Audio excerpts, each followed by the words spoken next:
The third level in the video game Sifu is one of the best examples possible to learn how to create accumulation vignettes. Now, I know that might sound absurd to some.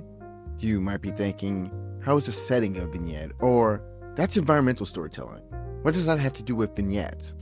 Stick with me for this, and I'll not only make it make sense, but I'll show you how you can do the same.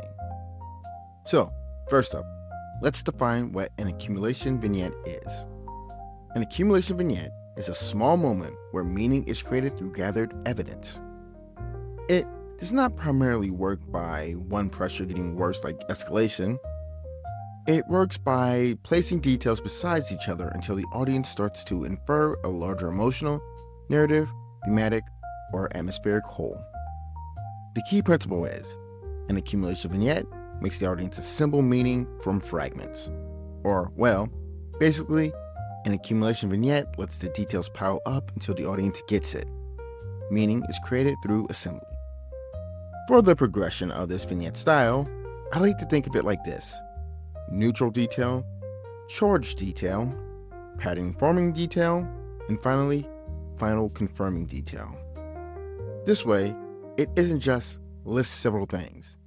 It's a controlled arrangement of details so the audience moves from observation to inference. With that said, this is what brings us to environmental storytelling and Sifu. Environmental storytelling itself is a narrative told through evidence. It's all about creating inference, which is the same thing vignettes do. I find it helps to think of things this way. Environmental storytelling as a concept is the end goal. Accumulation vignettes are the method. Which brings us to Sifu's third level, the museum.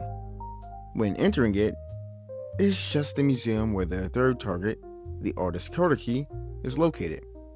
However, if you pay attention to the exhibits, you can notice all sorts of things, such as the first room the player enters after arriving at the museum is the section built around identity. If you pay attention to the paintings, there's a lot of stuff featuring her own image, as well as doll statues that come in pairs. When in one room with statues for clothes, it consistently comes in pairs. Then there's the entire portion speaking about water being redemptive and reborn, standing in the rain, etc. In fact, upon reviewing things for this video, I uncovered a lot of stuff with water throughout this as a reoccurring concept shown throughout her works. Anyway, as one ascends through the museum, we can see more and more exhibits get more specific on things, such as there is exhibits up for things like loss with this painting here, pain along all these dolls styled after Kuroki, then this painting with Kuroki on top and the other at the bottom, which creates this reflection on the floor. Duality is another major theme. Then, right after that, there's the anger and rage, which the surrounding setting is more destructive around. The pieces keep accumulating as you ascend higher through the museum, starting from set neutral with just arriving at the museum, and entering into the identity exhibit to more and more charged stuff and pattern forming as you get higher. So, when reaching closer to the end of the level, we get these statues which show the two twins fighting. And we get, from the final opposition before the boss itself, two girls in these costumes before stepping into the garden and facing Kuroki herself.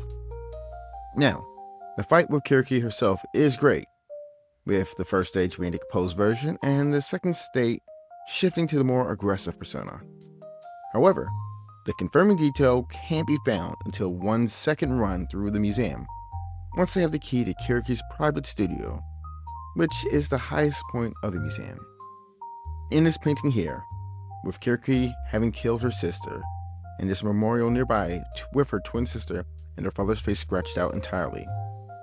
It's what gives context to everything here, that makes it easy to infer that Kuroki's art is her way of processing her grief after being forced to fight and kill her sister.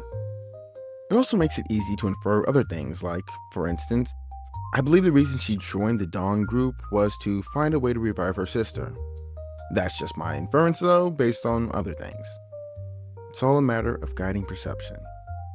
So, if you want to pull this off in your own pieces, I figured out a 4-step method that comes down to just answering 4 questions in a row. The first question you must answer is this: What do you want the audience to figure out? Step 1 involves starting with the implied whole you're building to. All a matter of knowing the end so you can figure out what's broken up. Like how Kuroki's situation involves her feeling grief over having killed her sister. Or, if you want another example, let's switch to Doobus Goobus' My Homie Godzilla. The whole joke is basically that Doobus Goobus supports what Luigi did to that health insurance CEO, but can't outright say it. And he wants the audience to infer that. To pull that off, needs to go to step 2, which tackles the question. What is the audience supposed to look for evidence of this? Basically, pick the evidence field. In the case of Kuroki's setup, it's the entire museum that serves as the evidence field. For Goobus' example, it's more the setting set up standing next to Godzilla while happily talking to him about killing specific people. Once you have that, step 3 involves answering the question, what details helps the audience figure this out? I recommend choosing 3 to 5 details that all point to the same thing. With the Kuroki example, well, I listed all kinds of things throughout this. If we use the Goobus video, there's the fact he's with Godzilla, a known destructive force, who's being precise about killing 8 to 10 specific people and claiming that killing them would improve the quality of life for everybody else.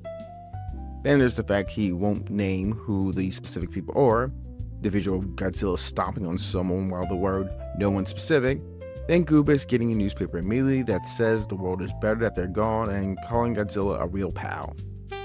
Now, all this is great for building evidence, but to bring it together, you need to come to step 4. What final detail makes the piece land? In the Kuroki example, it's the hidden painting and the memorial in her private study you can't access until the second playthrough. If we use the Doobus example, it's Luigi from Mario Brothers just being randomly inserted into the sketch and Goobus drawing attention to him just having been there arbitrarily and how he doesn't reflect anything, before adding that any potential manifesto referencing said video is disavowed by the creator and how it's a big mystery why that's needed with this video. Personally, I think it's amazing how, when you deconstruct and demystify art, you can find the same underlying patterns across things like video game levels and some random YouTube comedy sketch. I personally wouldn't have ever seen this pattern or realized how to do it myself much if I didn't start studying vignettes as much as I have over the past few months. It's been something that's been further validating my alignment against the more romantic approach to art that's treated like magic and focusing instead on structure, clarity, and understanding. Now, if you're someone who is also interested in that type of stuff, I've been building a whole masterclass where I try to do this with vignettes as a whole. I have other vignette structures within it, broken down, as well as diving much deeper into vignettes themselves. If that's something you're interested in seeing, check out those videos here.